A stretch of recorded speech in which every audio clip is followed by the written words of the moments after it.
தப்பியோடுதல். ஆபத்து என்று வந்துவிட்டால் அந்த ஆபத்திலிருந்து தப்பியோடுதல் என்பது கடவுள் மனிதனுக்கு மட்டுமல்ல எல்லா உயிரினங்களுக்குமே இயற்கையாக கொடுத்த ஒரு செயல்பாடு. அப்படி தப்பி ஓடாமல் இருப்பது நிச்சயமாக துன்பத்தை விளைவிக்கும் என்பது நாம் அறிந்த ஒன்றுதான். ஆனால் யாரிடமிருந்து தப்பி ஓடுகின்றோம், எதனிடமிருந்து தப்பி ஓடுகின்றோம் என்ற கேள்வியைத்தான் இன்றைய முதல் வாசகம் நமக்கு எடுத்துரைக்கின்றது.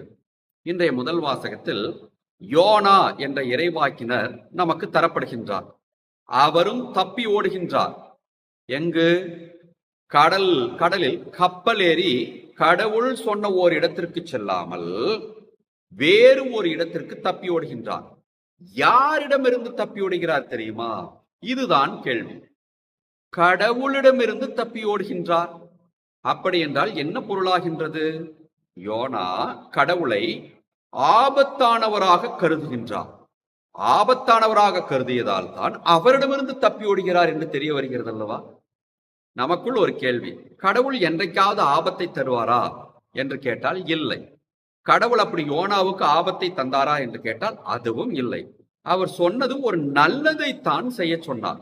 நீ போய் நினிவே நகர மக்களுக்கு போதனை செய்து அவர்கள் மனம் திரும்பும்படி செய் என்று ஒரு நல்லதைத்தான் செய்ய சொன்னார். கடவுள் நான் உன்னோடு இருக்கிறேன் என்றும் தான் சொல்லி அனுப்பினார். அந்த நல்லதை செய்வதற்கு அவ்வளவு வலிக்கிறதா?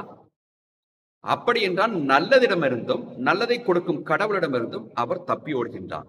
அப்படி கடவுளிடமிருந்து தப்பி ஓடினால், நல்லவற்றிடமிருந்து தப்பி ஓடினால் நமக்கு என்னதான் மிஞ்சும்? நல்லதிடமிருந்து தப்பி ஓடினால் தீமைதான் நமக்கு வந்து சேரும். கடவுளிடமிருந்து தப்பி ஓடினால் பிசாசு தான் வந்து சேரும்.